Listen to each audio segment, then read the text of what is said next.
Imagine a mirror, not the one on your wall, but a mirror that shows you how God sees you.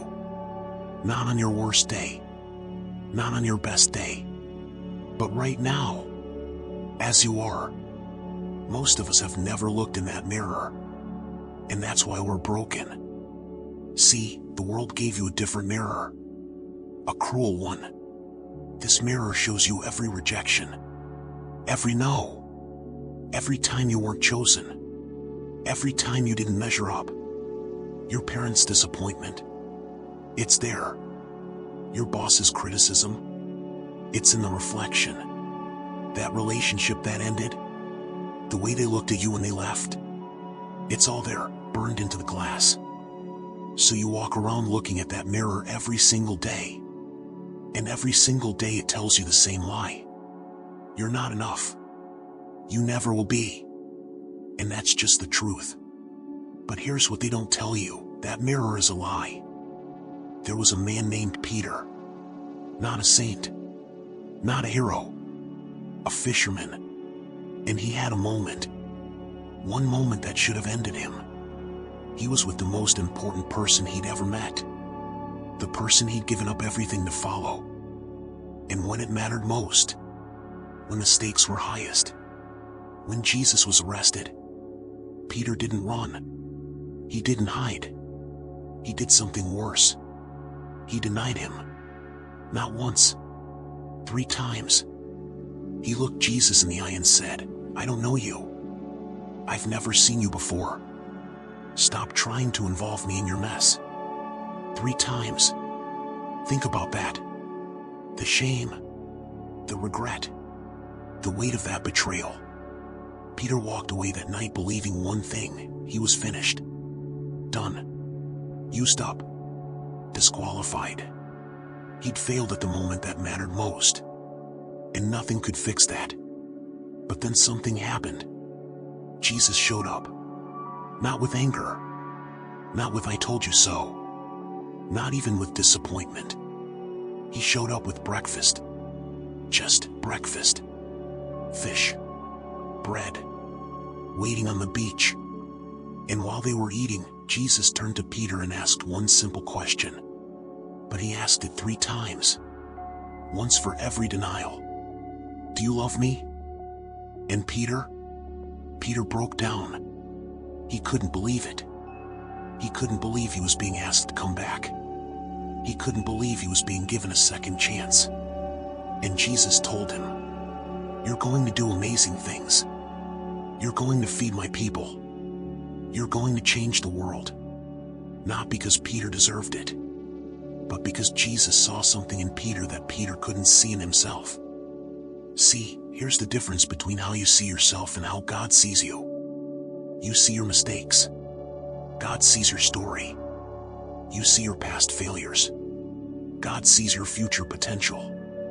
You're looking at your worst moment frozen in time like a photograph. But God is watching your life like a movie. He sees where you're going. When you think about that one stupid thing you did, that sin you can't forgive yourself for, that failure that keeps you awake at 3 a.m., God sees that moment, and He doesn't see a dead end. He sees a turning point. He sees the person you're about to become because of what you're learning in this moment. The Bible tells us, God doesn't remember your sins anymore. He throws them into the deepest ocean. Not because He's forgetful, but because He doesn't need them anymore. They served their purpose. They taught you. They changed you.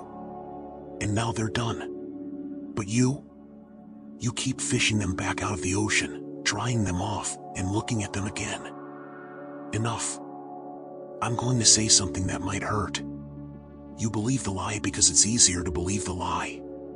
Because if you're not good enough, if you're genuinely broken beyond repair, then you don't have to try anymore. You don't have to risk. You don't have to put yourself out there and possibly fail again. It's safer to stay small. It's safer to stay broken. It's safer to stay hidden. But God didn't die on a cross to keep you safe. He died to set you free.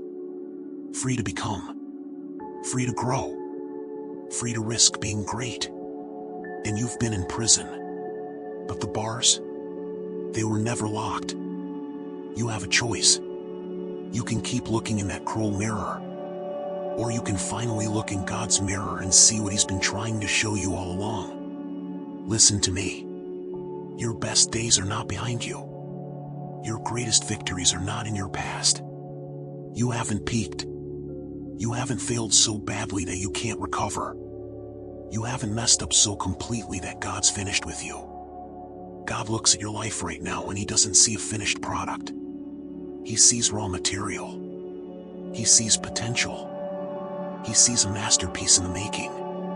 Every scar you have, every wound, every failure, those aren't permanent stains.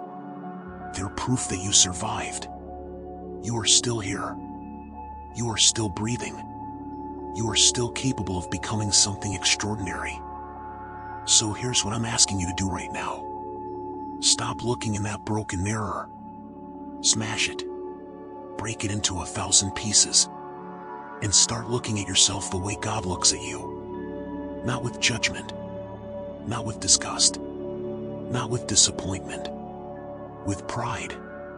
With hope. With endless possibility. And then you get back up. You don't wait until you're perfect. You don't wait until the pain goes away. You don't wait until someone validates you. You get back up now. Because sitting down, staying broken, accepting the lie, that's not humility. That's pride. It's saying, I know better than God what I'm capable of. But you don't.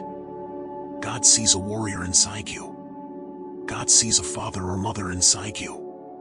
God sees a leader, a healer, a creator inside you. The person God created you to be isn't waiting for tomorrow. That person is waiting for you to finally believe. So believe. Not because you deserve it. Believe because God saw something in you worth dying for. And if that's not worth getting back up for, then what is? You're not finished. You're not done. You're not disqualified. You're just getting started. Now, act like it.